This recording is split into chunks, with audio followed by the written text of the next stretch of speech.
네, 오늘의 첫 번째 키워드는 프레너미 준비를 해주셨습니다. 빅테크와 트럼프 사이를 두고서 프레너미라는 표현을 하고 있습니다. 애님이랑 프렌드가 섞인 말이죠. 네, 맞습니다. 어떤 뜻일까요? 뭐 겉으로는 친구처럼 보이지만 실제로는 경쟁 관계거나 이제 적대적인 그런 관계를 단어로 합니다. 이제 복합적인 단계인데요. 보통 이제 애플이나 이제 삼성 같은 경우에 이제 시장에서 경쟁하지만 사실 삼성이 애플에게 이제 납품하는 그런 관계다 보니까 협력사이기도 합니다. 그리고 이제 머스크와 베이조스인데 사실은 두 사람은 경쟁 관계였는데 이번에 이제 트럼프 이기에서는 서로 이제 협조하는 그런 관계이기도 하고요.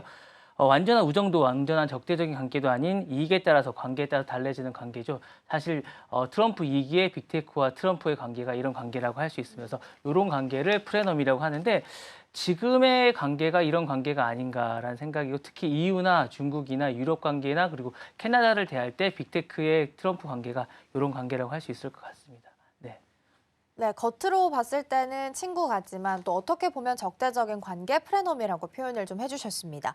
그런데 이전 정부였던 바이든 정부랑은 좀 다르게 트럼프 2기 정부에서는 빅테크 기업들과 이렇게 프레너미 현상이 좀 발생하는 이유는 뭔가요? 여러 가지가 있는데요. 일단 빅테크들이 트럼프하고 관계를 이제 시도하기 시작했습니다. 일단 뭐냐면 이제 베이조스나 마크 저크버그가 트럼프의 이제 퍼스트 버디라고 해서 이제 관계 개선을 먼저 시도했는데 요거는 이제 일론 머스크하고의 어떤 관계를 보면서 이제 관계 개선을 시도했으니까 일론 머스크가 이제 이렇게 여러 가지 트럼프하고 관계를 보면서 아, 저렇게 하는 게 옳겠구나라고 생각을 하게 된 거고요.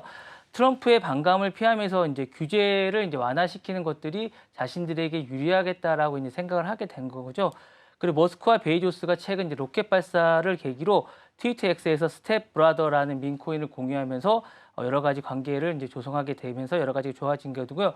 특히 저크버그는 이게 자신의 주가에 아주 좋은 영향이 될 것이라고 판단을 했고 실제로 20일 연속 어떤 주가가 상승하는 효과를 받게 됐습니다. 그리고 그러면서 페이스북에 이제 팩트 체크를 없애게 되고 DEI라는 그런 것들 정책을 폐기하게 됐습니다. 이런 것들이 좋은 방향으로 가면서 이제 영향을 미치게 됐고요.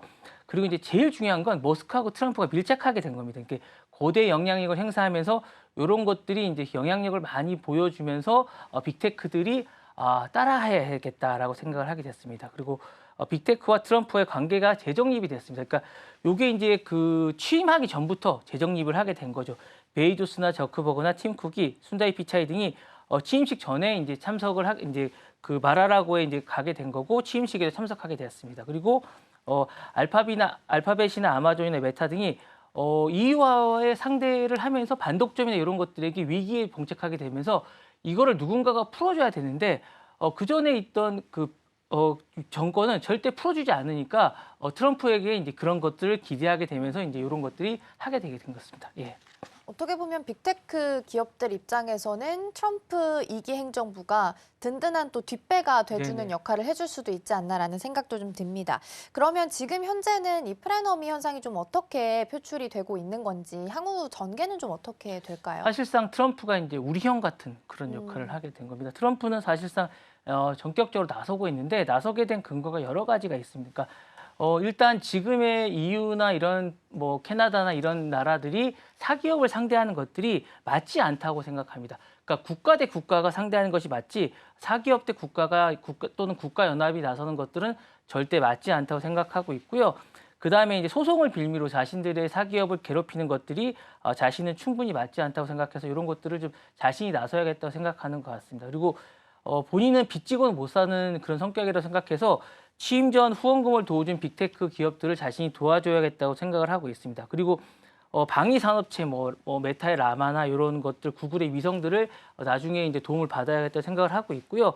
국가 간의 기관 산업 얼마 전에 이제 자신이 주장하고 있지만 애플이 수억 달러를 이제 그 기부하겠다라고 이제 국가 산업에 주겠다고 얘기를 했기 때문에 이런 것들을 활용하겠다는 생각이 있기 때문에 적극적으로 나서고 있습니다. 그래서 이런 부분들을 하고 있고 일단 그 트럼프가 EU나 기타 국가들을 압박하고 있는 상황입니다. 그래서 여러 가지를 하고 있는데 예전에 2019년에 그 무역 대표부나 조사했던 과정들을 다시 재개하고 있는 이런 상황입니다. 네.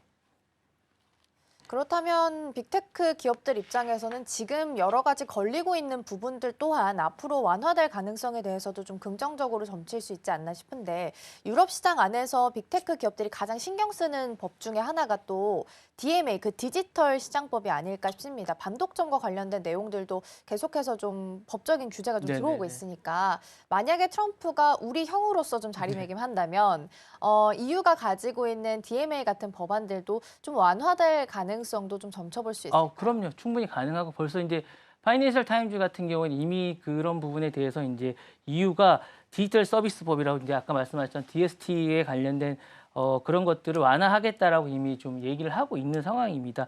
미국 기업에 대한 뭐 해외 세금이나 규제에 관한 것들을 얘기하고 있고 1차 도상 국가로 일단 지목을 딱 했습니다. 그래서 뭐 이탈리아나 프랑스, 스페인 같은 국가들을 자신들이 일단 손을 좀 보겠다라고 얘기를 했고 그런 부분에 대해서 EU의 이제 대표적인 그런 수장들이죠. 이런 분들이 그러면 좀 완화하는 것들을 검토해 보겠다고 얘기를 해서 한 발 물러난 상태고요.